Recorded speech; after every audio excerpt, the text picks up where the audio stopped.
Le comportement, voilà, le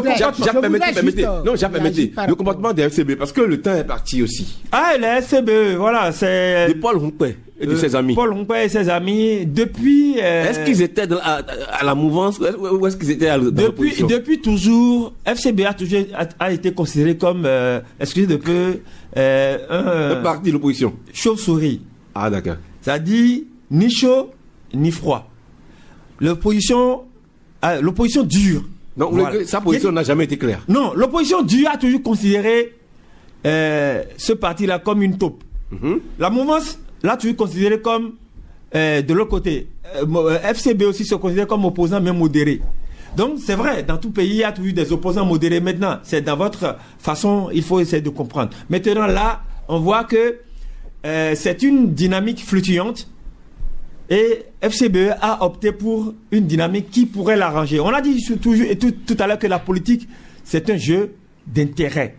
Ils sont dans cet intérêt et ce n'est pas la première fois. En 2021, FCBE a eu parrainage et pourtant ils n'avaient pas le nombre requis. Ils ont pu trouver les moyens.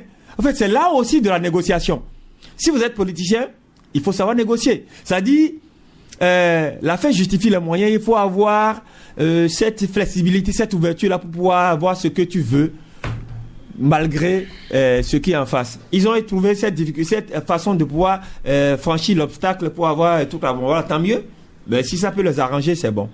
Oui, Jacques, avant oui, je voudrais revenir rapidement sur un certain nombre de choses. J'ai 2 minutes. Oui.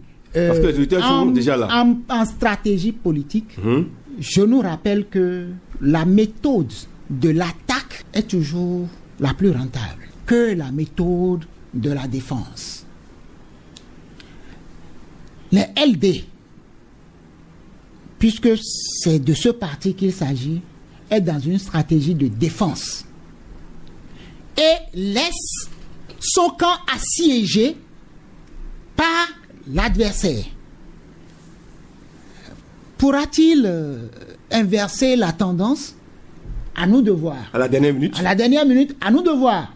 Primo, quand on parle de l'opposition, je voudrais nous rappeler que nous avons 3 tendances dans l'opposition, ou même 4.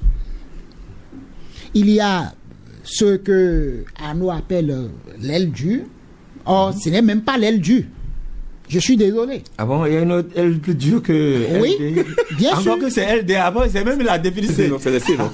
Il y a même une aile plus dure. Restaurer l'espoir avec les résistants. Parce que ce que nous ne percevons pas au sein de l'opposition, les 4 tendances de cette opposition ne s'entendent pas. L'aile Azanaï, qui est l'aile la plus radicale, ne s'entend pas. Bon, je préfère radical, c'est même pas dur. Bon, c'est plus dur que.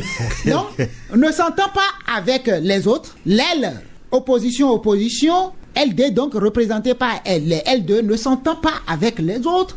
FCBE est considéré comme une taupe, exactement comme l'aile radicale, qui est considérée également comme une taupe. Et puis il y a l'aile, ce que les gens appellent désormais 3e voie, l'aile centriste, qui est aussi... Mais pourquoi ces gens ne peuvent pas se mettre ensemble? Maintenant, je reparle de FCBE. L'opposition dans son ensemble a à peine une 30aine de parrainages. S'ils veulent avoir plus de 2 candidats, il faut qu'une aile ait l'art de négocier pour obtenir les parrainages de l'autre. Et comme je l'ai dit, LD a déjà bouclé. Ils ont exactement le nombre de parrainages requis les autres pour parrainer un candidat. Mais FCBE, qui a aussi des parrains, 7 doit aller chercher 21 le complément ailleurs. 21. Et qui dispose 21, c'est pas petit, hein. Et qui dispose aujourd'hui, à l'heure où nous parlons, d'excédent de parrains. Ah oui. Ce n'est qu'avec celui-là que je puisse discuter. comprenons la stratégie de FCBE dans ce sens. Est-ce que ceux qui disent que le FCBE était dans la maison depuis, est-ce que ces gens n'ont pas raison? Ça, moi, je ne sais pas. Ce que je sais, avoir 21 par an? Est-ce que vous... Ils ont pu avoir 28 la dernière fois. C'est pas aujourd'hui. Est-ce que vous comprenez avec moi que l'aile qui dispose le plus de parrains a poussé à travers des actes et des discours l'aile FCBE vers la sortie?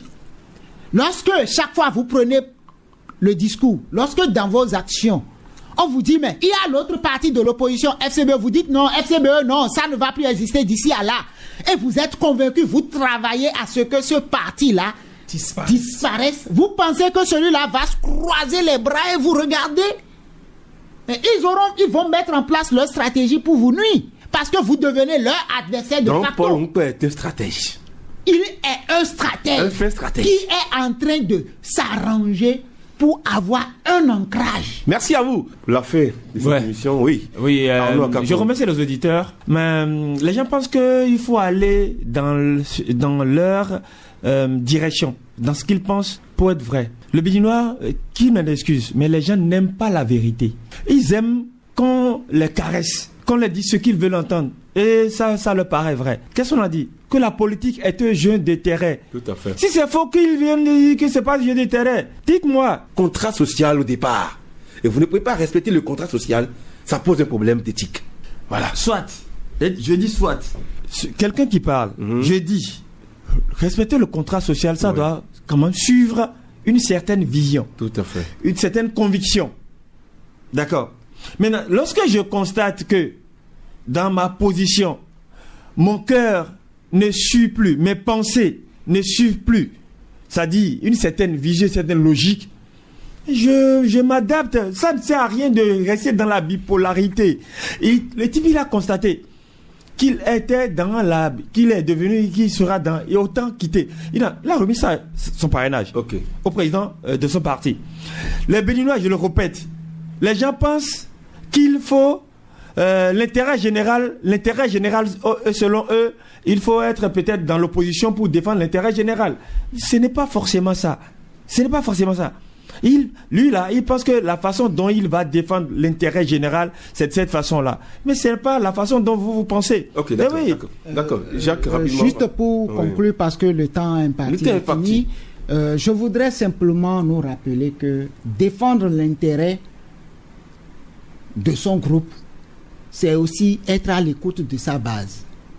Et le député en question a commencé par dire sa base, lui, aurait demandé de suivre. Merci à vous, Jacques Yedafou Koutcheme. Merci également à Noah Kakpo. Merci à Martin. C'était donc les opinions des journalistes par rapport à ce comportement du député Léon Basile Arossi. On reviendra sur ce comportement parce que en toute chose, il faut ce qu'on appelle la conviction. Je le dis, la conviction, et c'est important. Et nous sommes là pour enseigner les bonnes choses. C'est important. Mais chacun dans son point de vue. Merci à tous ceux-là qui ont pu apporter leur opinion par rapport à cet acte du député. Il est vrai que c'est par rapport à ce qu'il pense qu'il a agi, mais les citoyens ont leur façon, ont leur manière de penser également. Et chacun est libre de penser ce qu'il a à penser. Merci beaucoup à la technique. Nous avons Serge Yvon Kera au micro et en direct sur la radio de la pensée positive. Je dis bien, la radio de la pensée positive, Wilfrida Kwassou. Prochain rendez-vous, samedi.